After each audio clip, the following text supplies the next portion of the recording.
안녕하세요. 저는 30대 직장인이자 한 남자의 아내입니다. 시댁에서 겪은 제 사연을 들려드리려고 사연을 쓰게 되었네요. 숱한 반전과 긴장감 넘치는 액션, 그리고 가슴 뭉클해지는 감동까지 담은 아주 재미있는 이야기이니 많은 분들이 공감하며 들어주셨으면 좋겠네요. 그럼 끝까지 들어주시리라 믿으며 사연을 시작할게요. 제가 5살 때 아빠가 돌아가셨습니다. 전기공사 일을 하시던 기술자셨는데 공사 도중 드센 바람이 뽑아버린 전기선에 감전을 당해 세상을 떠나셨답니다. 아주 어릴 적이라 아빠가 잠시 하늘나라에 여행을 가신 줄 알아서 언젠가 다시 돌아오실 줄 알았어요. 하지만 몇 년의 시간이 지나자 아빠는 영영 돌아오지 못한다는 걸 깨닫게 되었습니다. 파출부로 일하던 엄마의 살이 쭉쭉 빠져가며 입가에 미소가 증발한 걸 보면서 저희 집 가장은 엄마라는 걸 알 수 있었죠. 엄마는 파출부로 줄곧 일하시다가 언젠가 갑자기 장례 지도자로 직업을 바꾸셨습니다. 자격증을 따고 정식으로 취직하셨어요. 그래서 엄마가 출근하면 장례를 한번 치르는 날만큼 일하셨습니다. 사흘을 일하시고 하루 24시간을 쉬시는 걸 되풀이하면서 반복되는 일상을 보내셨죠. 하루는 엄마가 왜 장례 지도자가 되셨는지 궁금해서 여쭈어 본 적이 있어요. 그랬더니 그동안 돌아가신 아빠 말고도 주변 지인들을 저승으로 많이 떠나 보내셨는데 모두 엄마의 손을 잡는 순간 눈을 감으셨다고 했어요. 엄마가 작별 인사를 하는 순간이면 모두 편하게 영원한 잠에 들었답니다. 그래서 엄마는 세상 떠나는 사람들을 잘 보내드리고 싶어 장례 지도자라는 직업을 가지게 되셨다네요. 조금 가난하고 궁핍한 삶을 살긴 했지만 엄마가 저를 책임지시려고 매주 밤을 새우며 일하셔서 저는 큰 고생을 하지 않았습니다. 엄마는 대학 등록금까지 모두 책임지시겠다고 하셨는데 그건 제가 도저히 받을 수 없어 거절했어요. 다 큰 딸이 등어리가 휘어진 엄마를 계속 고생시키는 건 안 될 일이었으니까요. 그래서 공부와 알바를 병행하며 무사히 대학을 졸업했고 공백 없이 바로 취직을 했습니다. 마음 같아선 대기업에 들어가고 싶었지만 제가 그럴 만한 인재가 아니어서 그보다 작은 회사에 입사했어요. 그래도 연봉도 마음에 들었고 일도 제가 전공했던 일이라 재밌게 다닐 수 있었습니다. 30대 초반까지 열심히 일했고 남들처럼 평범하게 살았어요. 같은 회사에서 오래 사귄 남자친구가 있어 결혼도 준비하게 되었답니다. 그이는 저희 집에 비하면 매우 잘 사는 집안의 아들이었어요. 시어머니는 종합병원 전문의였고 시동생은 영화업계에서 잔뼈가 굵은 카메라 감독이었습니다. 시아버지는 의사로 오래 일하시다가 몸이 편찮으셔서 집에서 쉬고 계셨어요. 여하튼 의사 집안과 달리 저희 집안은 가진 게 거의 없어서 망설여지더군요. 그래서 그이가 프로포즈 했을 때 배경이 다른 점 때문에 거절했는데 남편은 그깟 돈이 뭐가 중요하냐며 결혼을 강하게 밀어붙였답니다. 그래서 흔들리던 저는 남편에게 모든 걸 걸기로 결론을 내렸어요. 저희는 용감하게 양가 부모님께 인사를 드렸는데 역시나 시어머니가 저를 심하게 반대하셨어요. 많이 배운 분이라 교양이 넘칠 줄 알았는데 욕하는 걸 들어보니 교양과 지성이 많이 멀어 보였습니다. 회사는 내 아들이랑 같은 곳에 다니고 집안 어른은 아빠는 없고 엄마는 장례 지도사라고 저승사자 딸내미라는 거네. 내가 아무리 병원에서 일하지만 죽은 사람 몸 닦아가면서 사는 무식하고 무서운 집안하고 사돈을 맺고 싶지 않다. 엄마, 무슨 말을 그렇게 해? 저승사자? 내가 살다 장례 지도사한테 그런 비유를 하는 사람은 처음 봐. 엄마 일이 존중받듯이 장모님이 하시는 일도 존중받아 마땅한 일이야. 넌 이 엄마를 가르치려고 드니? 그리고 장모님? 이 덜 떨어진 놈이 어디 저승사자한테 장모라고 불러? 네가 동생보다 못난 건 알고 있었다만 이 정도로 바닥인 줄 몰랐다. 어디 깜도 아닌 애를 데리고 와서 결혼하겠다는 거니? 엄마, 계속 이런 식이면 내가 집을 나갈 수밖에 없어. 하긴 엄마한테 아들은 성훈이밖에 없긴 하잖아. 에휴, 이 등신 머저리야. 가짜는 애 하나 데리고 와서 애미랑 연 끊겠다는 말을 하니? 그리고 네 동생이 잘나서 칭찬을 더 해줬다고 아들이 성훈이밖에 없다는 개소리를 해? 네가 아픈 손가락인 건 알았다만 너무 한심해서 봐줄 수가 없다. 시어머니는 그렇게 남편에게 상처되는 말씀을 실컷 하시다가 저희 부부를 번갈아 가며 째려보더니 혀를 차며 말씀을 이으셨습니다. 그래, 둘이 결혼해라. 대신 나한테 뭘 받아갈 기대는 하지 마라. 네 둘이 분수에 맞게 알아서 살아. 분명히 말하지만 주제가 되지 않는 것들한테는 지원 같은 거 안 해준다. 그러세요. 뭐 언제는 해주셨어요? 제가 명문대에 들어가지 못했다고 한 푼도 주지 않으셨잖아요. 여태껏 저 혼자 알아서 잘 살아왔으니까 그냥 결혼식에만 참석해주세요. 사실 남편이 가정사를 말하지 않아 시어머니와 관계가 이렇게 틀어져 있는 걸 처음 알게 되었습니다. 남편이 불만이 가득한 목소리로 결심을 전하자 시어머니는 또다시 쯧쯧거리시며 저희들어 모든 걸 알아서 하라고 말씀하셨습니다. 나중에 남편에게 들어보니 시어머니가 집안의 실세이고 시아버지는 아무것도 결정 못하고 시키는 대로 하고 사시는 분이라고 하셨습니다. 지금 몸이 아프셔서 요양원에 가시기 전까지 시어머니와 같은 태도로 남편을 무시하며 지내셨답니다. 또 시동생 역시 남편을 우습게 여기고 자기가 형인 줄 착각하고 설치는 날이 덜어 있다고 했네요. 남편의 가정사를 모두 듣게 되자 그동안 많이 힘들었을 거란 생각이 절로 들었답니다. 그래서 저는 결혼해서 저희가 잘 사는 것으로 복수를 해드리자는 말을 했어요.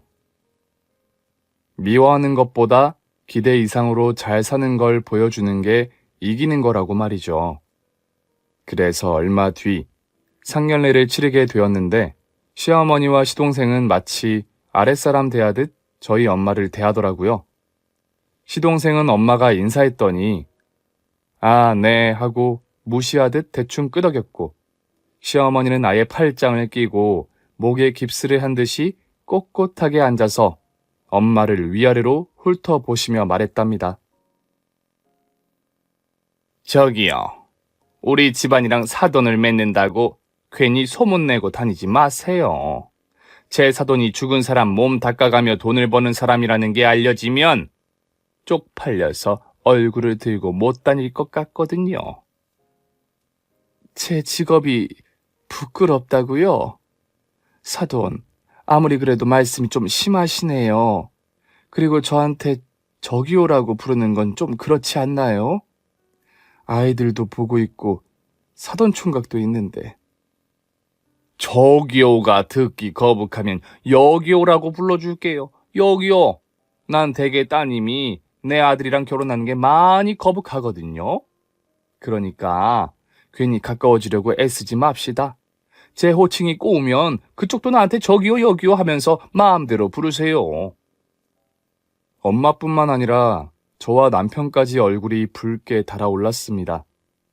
시어머니가 별로인 건 알았지만 이렇게까지 형편없는 사람은 아닐 거라 믿었거든요. 이에 엄마는 화가 나셨는지 불쾌감을 드러내며 자리에서 일어나셨습니다. 애들 결혼은 허락하시는 거죠? 저도 이 서방은 마음에 듭니다. 이런 청년이 흔치 않으니 감사하게 사위로 맞을 겁니다. 대신 그쪽처럼 예의를 모르는 분하고는 말을 섞고 싶지 않네요. 애들 결혼에 관여하지 않겠다고 하니 더 이상 같이 앉아있을 이유가 없겠죠? 그럼 먼저 나가보겠습니다. 치, 누가 무식한 줄 모를까봐 아주 대놓고 무식한 티를 내네. 어디 상견례 자리에서 저 따위로 먼저 일어나는 거야? 아, 죽은 사람 몸 닦고 제사상 차려주는 일을 해서 그런지 재수가 없네. 엄마는 시어머니가 무슨 말을 하는지 듣지 않고 나가서 다행이었습니다. 하지만 제가 엄마를 조롱하고 모욕하는 걸 들으니 심히 불쾌했답니다. 한마디 할까 했지만 남편도 결혼하게 되면 시댁과 거리를 둘 거였기 때문에 참기로 했어요. 시댁은 남편 말고는 좋게 보이는 사람이 아무도 없었네요. 그래서 저희 두 사람은 양가 부모님께 손을 벌리지 않고 결혼식도 작은 곳에서 올렸고 신혼집도 외진 동네에 전세로 얻었습니다. 저는 남편의 아내가 된 것만으로 흡족해서 집이 어디건 차가 없건 아무런 상관이 없었어요. 그래서 둘이 행복한 신혼생활을 보냈는데 저희 집에는 친정엄마만 찾아오셨습니다. 저희 부부가 좋아하는 반찬을 매주 만들어서 가져다 주었죠. 남편은 그런 엄마를 보면 늘 감동하며 눈가에 눈물이 고였답니다. 툭 치면 오해할 것만 같더라고요. 어머님, 감사합니다. 매번 이렇게 신경 써주셔서 진심으로 감사해요. 제가 집에서 내놓은 자식 마냥 커서 그런지 이런 관심과 애정이 너무 기쁘고 행복해요. 어머님, 부족한 저를 사위로 받아주셔서 감사해요. 에휴, 우리 이서방이 또 눈에 있는 수도꼭지를 틀려나 보네. 이보게 이서방. 아니 아들, 엄마가 자식한테 반찬 좀 가져다 주는 게 무슨 대수라고 매번 이렇게 감동을 하나.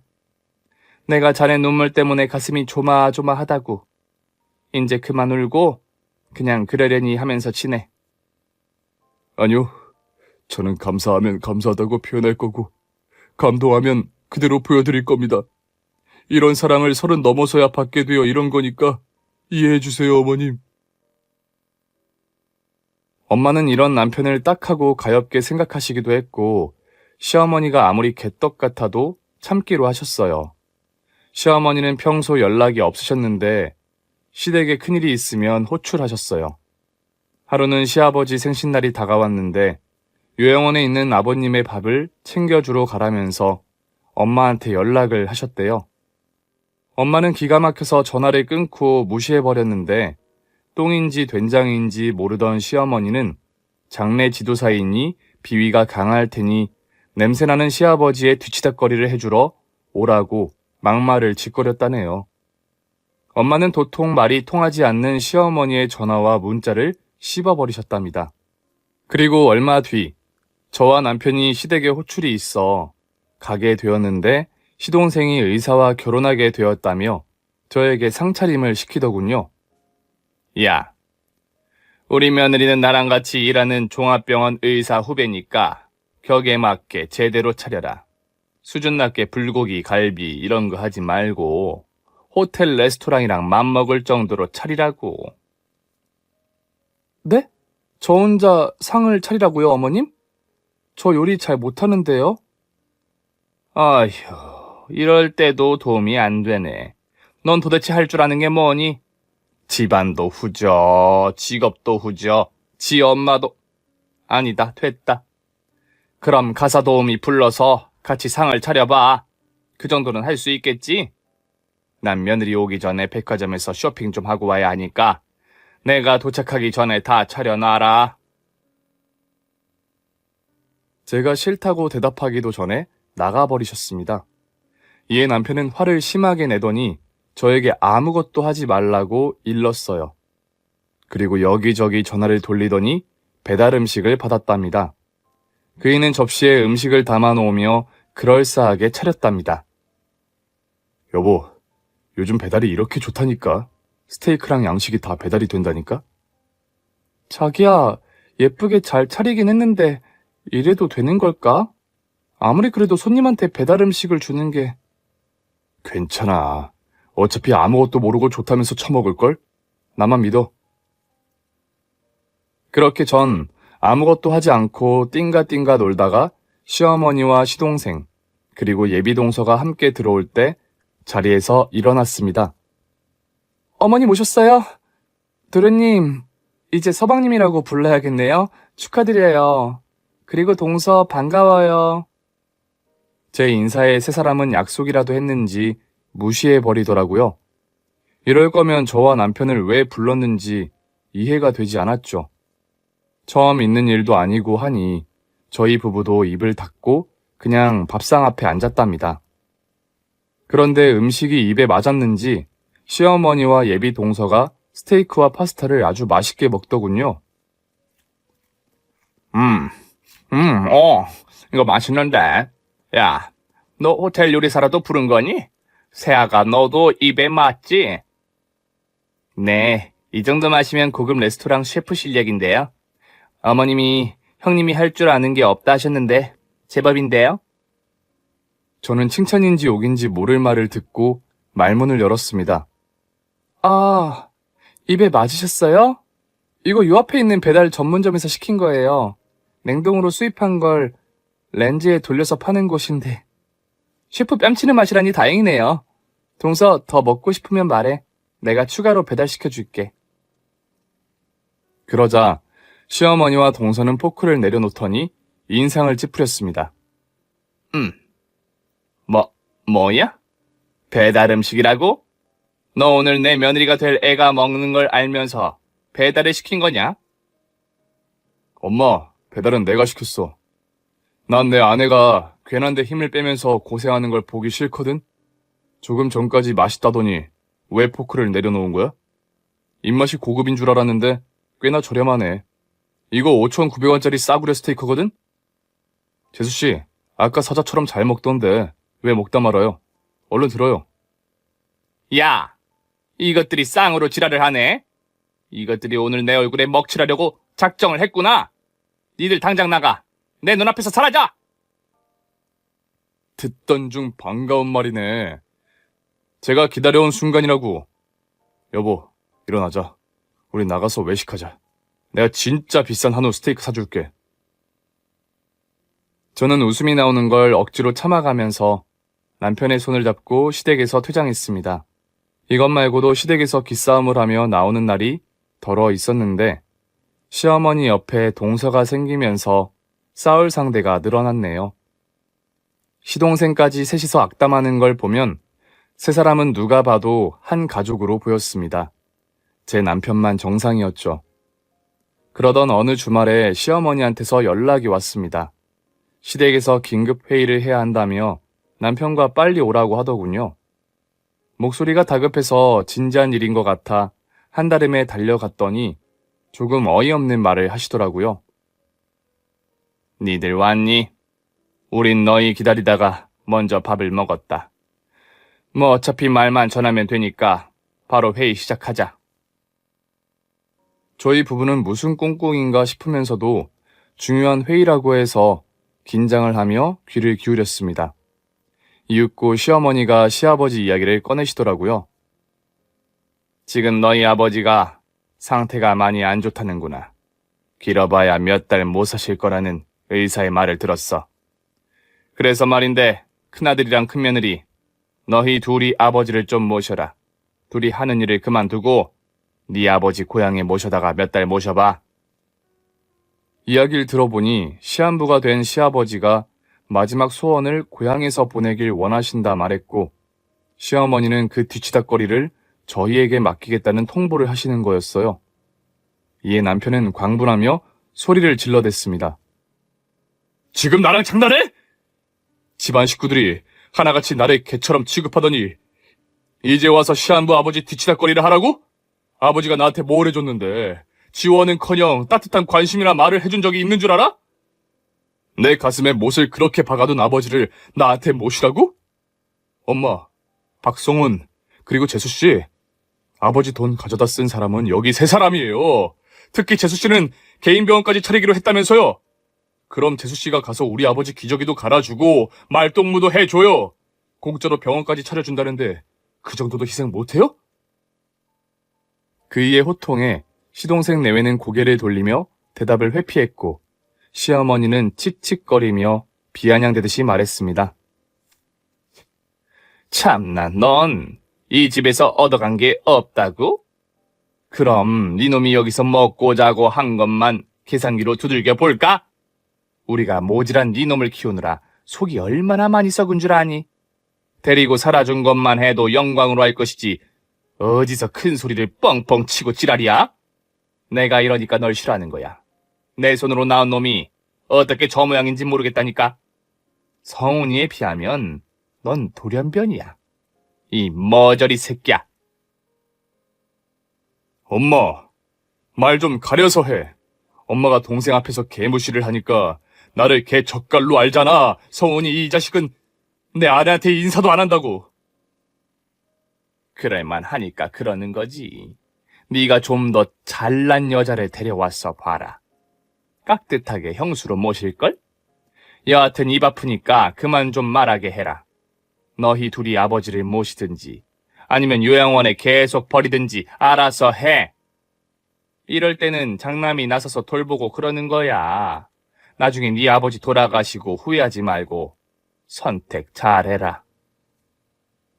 시어머니는 끝까지 기가 막힌 요구를 하시더군요. 그런데 전 시아버지를 모실 상상을 해봤습니다. 조금 못된 생각이긴 하지만 고향으로 따라가서 잘만 모시면 유산을 제 남편에게 물려주실 수도 있으니 괜히 기대가 되더라고요. 눈 딱 감고 3개월만 고생하자는 마음을 먹고 제가 남편을 맞고 나섰습니다. 여보, 아버님, 우리가 모시고 내려가자. 어머님 말씀이 맞아. 이런 경우에는 장남이 책임을 져야지. 내가 아버님 기저귀도 다 갈아드리고 말동무도 되어드릴게. 여보, 우리 석 달만 회사에 휴직 내고 내려가자. 저기요, 그게 무슨 말이야? 당신이 왜 그런 고생을 자청해? 제대로 된 며느리 대우를 받아보지도 못했으면서 그런 말 쉽게 나와? 여보, 정신 차려. 그이는 진심으로 놀라며 대답했고 시어머니와 시동생 부부는 표정이 밝게 풀렸답니다. 어머님은 낄낄거리면서 저에게 돈 봉투를 건네주셨어요. 그래도 네가 가정교육을 제대로 받긴 했구나. 예의가 있고 생각이 깊어. 아주 잘 생각했다. 이 돈은 내려가서 니들 생활비로 써라. 500만 원이니까 아마 실컷 쓰고도 남을 거다. 환자를 모시고 지내는데 500만 원은 턱없이 부족한 돈이라는 걸 저도 잘 알고 있었습니다. 하지만 나중을 생각하며 웃으며 돈 봉투를 받았습니다. 시댁에서 나오자 남편이 왜 그런 결심을 했냐고 볼멘 소리를 했는데 제가 솔직한 마음을 이야기해줬습니다. 잘만 모시면 시아버지로 되어 있는 유산을 남편이 받을 수 있다고 말이죠. 그이는 택도 없는 소리라며 짜증을 냈어요. 우리 아버지는 엄마보다 더해. 내가 초등학교 때부터 원하는 성적이 나오지 않는다고 회초리만 들던 분이라고. 공부 잘하는 동생 놈만 이뻐라 했던 양반이란 말이야. 에휴, 당신이 우리 아버지를 제대로 알았으면 그런 말이 쉽게 나오지 않았을 텐데. 일단 부딪혀보자. 우리가 유산을 모두 물려받으면 상황은 역전될 거야. 난 당신이 그동안 받지 못했던 걸 다 보상받게 해줄 거야. 덤으로 나도 보상을 받고 말이야. 남편은 절대 안 된다며 다시 생각을 고치라고 했지만 저는 굳게 마음을 먹어서 남편 몰래 휴직서를 먼저 제출해버렸습니다. 이에 남편은 저 혼자 시아버지와 고향으로 보내는 걸 두고 볼 수 없어 저를 따라 어쩔 수 없이 휴직서를 내고 시아버지를 모시러 떠났습니다. 요양원에 들러 시아버지를 모시고 머나먼 시골로 향했답니다. 한참의 시간을 달려 어둑해지고 나서야 도착을 했어요. 시아버지가 고향 집을 팔지 않긴 했지만 실내가 관리되지 않아 엉망진창이었어요. 저는 청소를 말끔하게 하고 시아버지를 집 안으로 모셔왔고 수족이 되어 시중을 들기 시작했답니다. 아버님 성격이 원래는 어땠을지는 모르지만 지금은 이빨 빠진 호랑이가 되어서 제가 작은 거 하나 해드리면 흐뭇하게 웃어주셨어요. 말씀은 거의 못하셔서 의사소통을 많이 하지 못했죠. 똥기저귀를 매일 갈아드리고 고향길을 산책하며 시도 읊어드리고 노래도 들려드리며 진심으로 시아버지의 마음을 움직이려고 노력했습니다. 그런데 나중에는 제가 시아버지를 진심으로 애정하고 있다는 걸 느끼게 되었답니다. 갑자기 호흡곤란이 와서 119를 불렀는데 그때 제가 쏟았던 눈물은 제 인생을 통틀어 가장 많았던 날입니다. 남편은 그런 제 모습을 보며 아무런 말도 하지 못했어요. 자기도 마음을 열지 못했는데 생판 남인 제가 그러니 마음이 혼잡한 모양이더라고요. 다행히 시아버지는 위기를 넘기시고 다시 고향 집으로 돌아오셨답니다. 제 정성을 옆에서 지켜본 남편은 어느새 저와 똑같이 시아버지의 수족이 되어 드렸고 아들 노릇한다며 목욕도 자주 같이 했어요. 아버님의 등을 시원하게 밀어주자 남편도 자기 마음에 쌓인 악감정이 씻기는 기분이라고도 했죠. 그래서 전 유산을 받지 못하더라도 남편 마음속의 미움을 없애준 것 같아 후회 없는 결정을 한 거라 여겼습니다. 그렇게 2달이 지나자 시아버지는 주무시던 중 심장마비로 돌아가셨어요. 고통스럽지 않게 돌아가셔서 그나마 마음이 덜 아팠죠. 그래서 저희는 시댁에 시아버지가 돌아가셨다는 연락을 했습니다. 그러자 시댁 식구들은 바로 시골로 내려온다 하셨어요. 그리고 친정엄마한테도 알렸어요. 못 오시더라도 집안 어른이 돌아가셨으니 알리는 게 당연한 일이었으니까요. 그러자 엄마는 시아버지가 요양원에 있다가 시골로 내려가서 한 번도 만난 적도 없고 감정이 쌓인 분이 아니니 내려오셔서 명복을 빌어주겠다고 하셨습니다. 그래서 늦은 밤이 되어서야 양가 식구들과 조문객들이 모두 마을회관으로 찾아왔답니다. 시골에는 장례식장이 없어서 마을회관에서 자리를 마련해줘서 치른다고 하더군요. 시어머니는 마을회관에서 통제라도 하려는지 손뼉을 2번 치고는 큰 목소리로 말했습니다. 자자, 여기 너무 혼잡하네. 여긴 밥 해주는 사람이 따로 없는 거야? 진짜 열악하네. 조문객 여러분은 다들 제 남편한테 절을 올렸죠? 그럼 바로 음식을 내어 드릴 테니까 가만히 앉아 계세요. 그리고 사돈이 여기 있었네. 개똥도 쓸 데가 있다더니 상황이 딱이네요. 사돈은 육개장 푸고 수육 좀 썰어요. 이런 거 많이 해봤죠? 그 말에 남편이 언성을 높였습니다. 엄마 지금 뭐 하시는 거야? 장모님한테 뭘 하라고? 오시지 않아도 되는 걸 고생해서 먼 길을 오신 분한테 일을 시키겠다는 거야? 수육을 썰든 육개장을 퍼주든 그런 건 엄마랑 재수씨가 해요. 우리가 아버지를 3달 동안 모셨으니 그 정도는 할 수 있잖아. 아이 진짜 힘 빠지는 소리 하네. 야, 나랑 새애기는 의사잖아. 이런 하찮은 일을 할 사람이 아니라고. 큰일을 하는 사람들한테 이따위 허드렛 일을 하라는 거냐? 네 장모는 하던 일이랑 비슷하니까 시키는 거 아니야? 어이 사돈, 내가 오늘은 호칭 제대로 해줄 테니까 가서 수육 삶고 썰고 다 해요. 여긴 시골이라 밥 해주는 도우미가 없다니까 모든 걸 도맡아서 하도록 해요.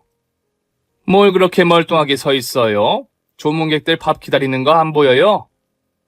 이에 남편이 또 언성을 높이려고 하자 친정엄마가 말렸습니다. 이서방, 그만하게.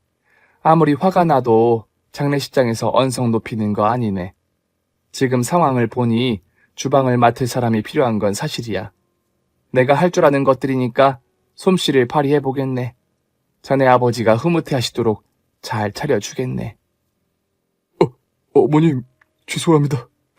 면목 없습니다. 저랑 집사람이 도와드릴 테니까 시킬 거 있으시면 다 시키세요.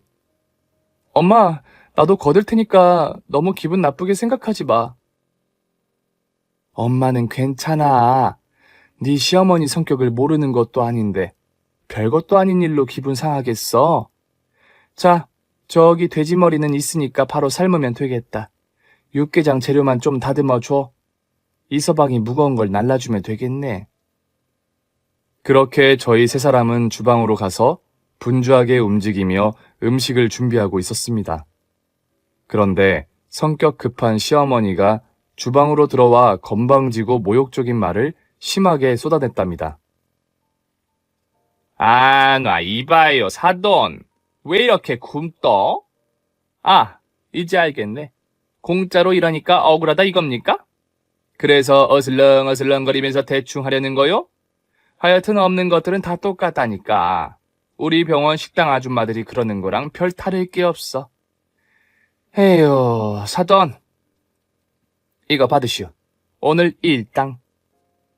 10,000원짜리 2장을 친정엄마한테 내미는데 저와 남편은 진짜 열불이 나더군요. 무슨 말을 하려는데 엄마가 먼저 거절 의사를 밝혔습니다. 사돈, 돈 필요 없습니다. 그리고 굼뜬 게 아니라 제 허리가 안 좋아서 천천히 움직이는 거예요. 음식은 금방 준비되니까 조금만 더 앉아서 기다리세요. 정신 사나우니까 입 좀 다물고 있어요. 호들갑을 떠시니 괜히 망칠 것 같잖아요. 뭐 하세요? 알아들었으면 가서 입 다물고 남편분 명복이나 빌고 계세요. 아, 씨벌, 존나 어이없네. 이 아줌마가 선을 넘네. 내가 사돈이라고 해주니까 계급이 올라간 줄 아시나? 니김이 기분 잡쳤네. 어이 아줌마, 줄 때 받아. 2만 원이면 아줌마 일주일 생활비는 될 거 아니야. 엄마는 시어머니를 상종하기 싫어서 등을 돌리고 조리를 하고 있었습니다. 그러자 시어머니는 욕을 하며 10,000원짜리 2장을 둥글게 꾸기더니 엄마 머리에 집어 던졌답니다. 남편이 극도로 흥분해서 나서려는데 누군가 주방에 올려져 있는 아직 삶지 않은 돼지 머리를 들더니 시어머니 머리통을 날려버렸습니다. 저희 부부뿐만 아니라 조문객 모두의 시선이 집중되었어요. 시어머니는 바닥을 3바퀴 구르고 나서 무슨 일이 일어났는지 고개를 들어 살피더군요. 그러자 돼지 머리를 든 남자가 시어머니한테 걸어가서 다시 한번 돼지 머리로 싸대기를 날렸답니다. 아! 에? 이사장님, 저한테 왜 이러세요? 왜 돼지 머리로 날 때리냐고요? 이봐요, 김 선생님. 나이를 처먹었으면 곱게 쳐드셔야지. 어디 남의 귀한 어머니한테 쌍욕을 하고 돈을 집어던져요. 저 여자를 아세요? 두 분이 무슨 사이길래 이렇게 흥분하시는 거예요? 내 어머니다 시베리안 종갓나녀나! 이사장님은 돼지 머리로 시어머니 머리를 내리치며 반쯤 죽여놓더군요. 저는 그러면 안 되지만 속이 시원하고 통쾌해서 입을 가리며 몰래 웃었습니다. 무슨 이유인지는 모르겠으나 저희 복수를 해주는 중이니 가만히 지켜만 보았죠.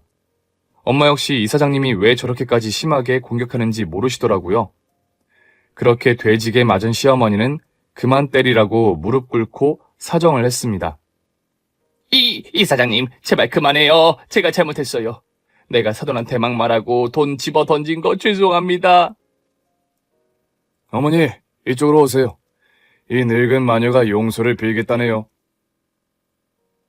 엄마는 놀란 눈으로 이사장님 옆으로 다가갔습니다.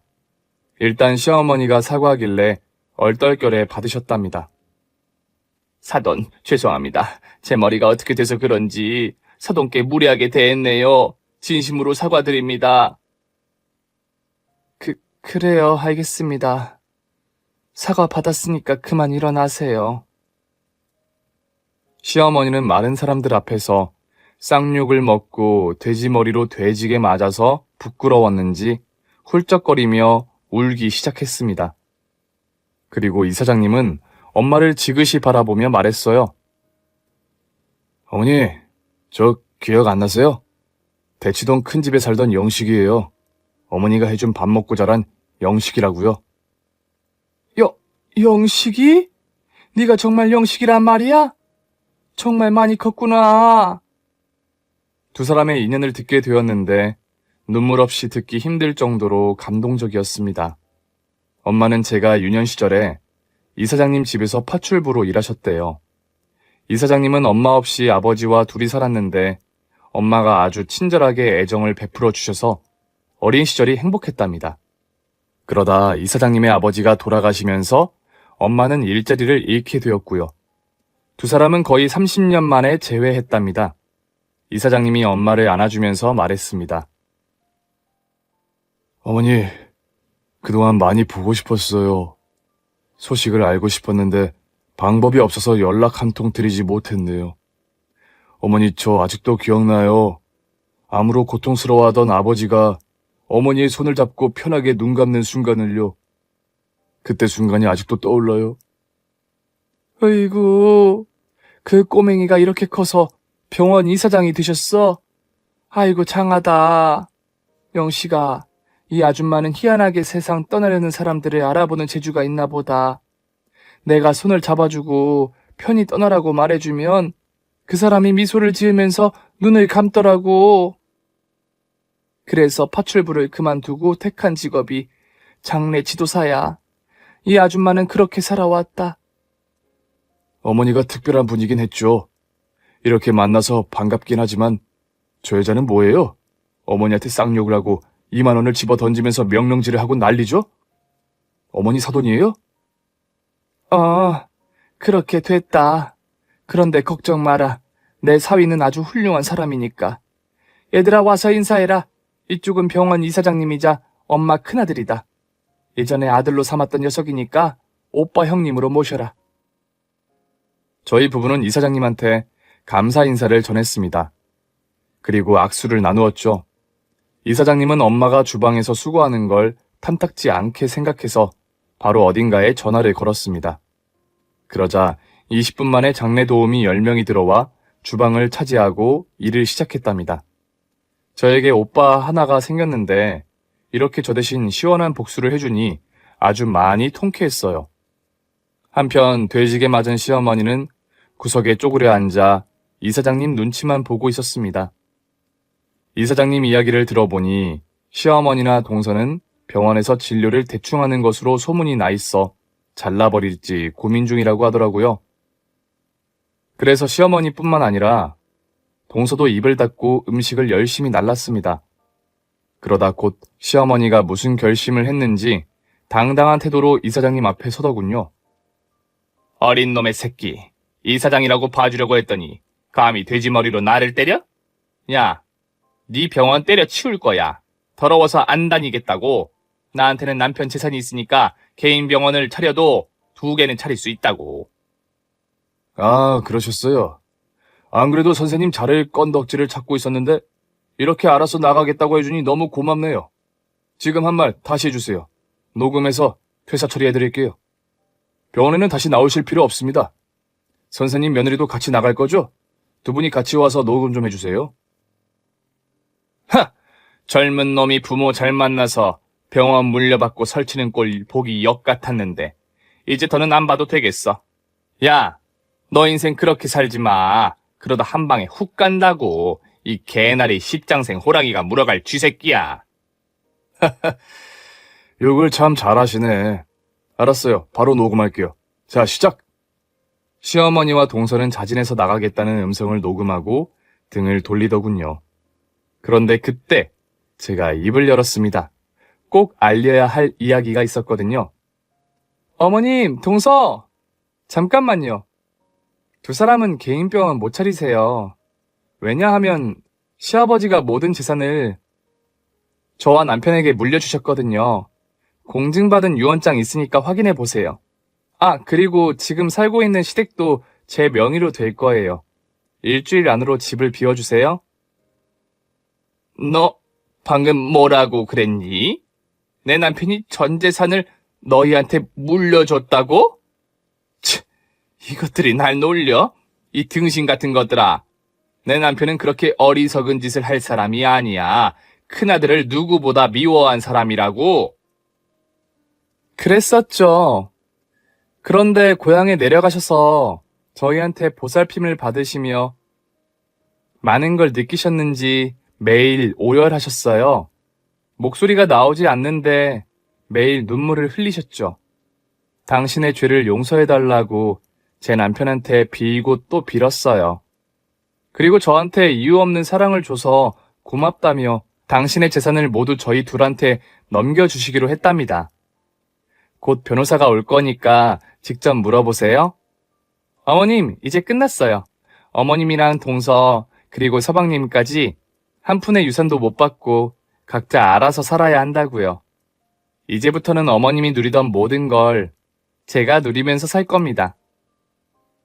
아니야, 그럴 리 없어. 그이가 미치지 않고서야. 아, 이제 보니 니년이 아픈 내 남편을 협박한 거지? 어쩐지 한 번에 시골로 내려가겠다고 하더라. 이유가 그거였니? 야, 이년아, 니년이 아무리 여우짓을 하고 연병을 떨어도 절대 내 남편의 재산을 가져갈 수 없어. 네가 부정하게 유언장을 쓴 걸 내가 증명할 테니까. 저와 남편은 희죽거리며 얼마든지 그렇게 해보라고 말해주었습니다. 조금 시간이 지나자 시아버지의 변호사팀이 우르르 들어왔어요. 먼 길을 찾아오느라 시간이 걸렸다며 사과 먼저 하더군요. 그리고 공증받은 유언장과 작은 목소리로 남긴 동영상을 틀어주며 시댁 식구들에게 보여주었습니다. 변호사들이 법적으로 절대 유산에 접근하지 못한다고 경고를 했더니 시어머니가 실신하고 말더군요. 동서와 서방님도 충격을 받아 벽에 머리를 박아댔습니다. 그리고 곧 시어머니는 광기에 사로잡혀 저에게 달려들더군요. 제 멱살을 잡으며 쌍욕을 해댔어요. 이 빌어먹으려나. 너 내 남편한테 무슨 짓을 한 거야? 이 인간이 왜 이런 말도 안 되는 유언을 한 거냐고? 솔직히 말해. 니년이 협박한 거지? 이러지 마세요. 아버님 장례식 중에 왜 이렇게 난리를 치는 거예요? 어머님, 그러게 아버님 마지막 가시는 길을 따라가셨어야죠. 그럼 저한테 전 재산을 빼앗기지 않았을 거 아닙니까? 인연이 터진 주둥아리라고 멋대로 떠드는구나. 오냐 좋다. 내가 오늘 니년을 끝장내고 나도 여기서 돼지련다. 이 갈아먹으려나. 시어머니가 손을 높이 들자 저는 눈을 질끈 감았습니다. 똑같은 나쁜 인간이 되고 싶지 않아 반격하고 싶지 않더라고요. 그런데 그 순간 돼지머리가 다시 시어머니의 머리를 가격했습니다. 이사장님이 다시 날려버린 거였습니다. 이사장님은 침까지 뱉어가며 경고의 말을 퍼부었어요. 아, 나 이 여자 아주 개차반이네. 어디 내 동생 몸에 손을 대? 야, 니년들은 내 병원에서 아웃이고 내 동생 재산도 건들지 못해. 니들이 법으로 개기고 까불면 내가 더 큰 벼락을 내릴 거니까 덤비고 싶으면 덤벼보시던가. 또 돼지머리. 저기 이사장님. 아까 녹음한 음성은 지워주시죠. 저랑 며느리는 병원에서 나갈 생각이 없습니다. 계속 병원에서 근무해야겠어요. 에? 누구 마음대로요? 벌써 녹음 음성은 병원 서무과에 전송했습니다. 두 사람은 퇴직 처리됐으니까 다른 병원 알아보시면 되겠어요. 아, 제가 의사협회에 아는 인맥이 많은 거 아시죠? 두 사람의 소문을 조금 낼 테니까 아무래도 월급 의사로 사는 건 어려울 거예요. 그런데 개인 병원 차릴 돈도 제 동생한테 다 빼앗겼죠. 야, 여하튼 두 사람의 인생은 알아서 하세요. 다만 내 병원과 내 여동생에게 접근하면 모든 인맥을 동원해서 진짜 생지옥이 뭔지 보여줄 겁니다. 아시겠어요? 그랬더니 시어머니와 동서가 바로 무릎을 꿇고 이사장님과 저에게 용서를 빌더군요. 이사장님한테는 병원에서 자르지 말라고 저한테는 유산을 나눠달라면서 말이죠. 결국은 욕심을 버리지 못해 비굴하게 구걸하는 거였습니다. 저희는 용서할 마음과 유산을 나눌 마음이 단 1%도 없어서 발로 걷어차며 꺼지라고 했답니다. 어머님 동서, 아버님이 나에게 마지막으로 남긴 유언이 하나 더 있어. 두 사람이 장례식장에서 난동을 부리면 내쫓으라고 했어. 그런데 예상대로 아주 지랄들을 했으니 여기 더는 머물면 안 되겠어. 둘 다 여기서 나가! 제가 소리를 질렀더니 두 사람은 납작 엎드려 말하더군요. 제발 유산을 반으로 나눠달라고 말이죠. 그렇게만 해주면 얼마든지 나가주겠다고 덧붙였습니다. 정말이지 한심하고 멍청하고 어리석은 인간들이었습니다. 두 사람은 제가 나서지 않아도 조문객들 손에 이끌려 퇴장당했습니다. 시동생도 마찬가지였고요. 세 사람을 쫓아내자 마을 회장님이 아예 입구를 봉쇄해버렸답니다. 그렇게 세 사람은 계륵보다 못한 존재로 낙인 찍혀서 시아버지 고향에서 쫓겨나 버렸네요. 그리고 이사장님은 엄마한테 부탁을 하나 하셨습니다. 장례 지도사도 훌륭한 직업이지만 함께 일해보면 어떻겠냐고 하셨어요. 어머니, 우리 같이 일하는 게 어때요? 저희 병원 1층에 편의점을 맡아주시면 안 될까요? 거기 계신 이모가 연세가 많으셔서 은퇴하시기로 했거든요. 그 자리는 노난 자리라서 하루 매출만 수백만 원이에요. 제가 아무것도 받지 않고 모실 테니까 편의점에 들어와서 일해보시는 게 어때요? 편의점? 에이, 아니다. 나는 지금 하는 일이 좋아. 아, 장례 지도사를 꼭 하셔야겠다고요? 그럼 저희 병원에서 일하시면 되겠네. 저희 병원도 장례식장 있어요. 어머니가 오셔서 책임자로 앉으면 되겠네요. 아, 내가 왜 그런 생각을 못했지? 장례식장 책임자? 그거면 나도 좋다. 그럼 그렇게 하마. 그럼 이제 엄마를 자주 볼 수 있겠네요. 여하튼 최고의 대우를 해드릴 테니까 훌륭한 업을 계속해보세요. 그래, 고맙다, 아들. 우리 자주 보자. 엄마가 옛날처럼 밥도 많이 해줄게. 그렇게 엄마는 일자리를 이사장님 병원의 책임자로 이직하기로 하셨습니다. 시아버지 장지까지 치르고 무사히 장례를 마쳤고 저희 식구들은 모두 집으로 돌아갔습니다. 아버님의 전 재산을 물려받게 된 저는 시댁을 바로 부동산에 내놓았습니다. 시어머니는 집만큼은 빼앗지 말라고 애원했는데 얄짤없이 바로 팔아버리고 쫓아내버렸답니다. 그래서 시어머니와 동서는 영혼까지 끌어모은 자기들 돈으로 개인 병원을 차렸는데 이사장님의 입김과 실력 없는 의사라는 소문이 동네에 퍼져서 환자들이 거의 없어 파리만 날려 매달 적자만 기록했답니다. 그렇게 1년 정도를 버티다가 곧 폐업을 선언하고 말았다네요. 이후 의사를 계속 해보려고 병원에 이력서를 넣어봤지만 받아주는 이가 하나도 없었답니다. 그래서 일자리를 찾다가 섬마을에 인력이 부족한 보건소에 일자리를 얻어서 시어머니와 동서는 그리로 떠났어요. 그리고 시동생은 카메라 감독으로 열심히 일해봤지만 후배들이 치고 올라와서 일자리를 거의 다 빼앗겼어요. 계속 버텨도 되긴 하지만 그쪽 바닥에서는 알아서 나가야 하는 순리여서 시동생 역시 섬마을로 동서를 따라갔다네요. 거기에 있는 염전에서 인부로 일하며 돈을 번다고 하더라고요. 시댁 식구들의 최후는 이렇게 알거지가 되어 섬으로 들어갔답니다. 저희 엄마는 오빠인 이사장님의 병원에서 장례 지도사로 가장 높은 위치에서 일하게 되었어요. 고인이 되신 분들이 편하게 떠나시도록 하는 일이 당신의 사명이라며 숨이 끝나는 날까지 장례 지도사로 일하시겠다는 의지를 보여주시고 있어요. 그리고 저와 남편은 다니던 직장을 그만두고 이른 나이에 은퇴를 했답니다.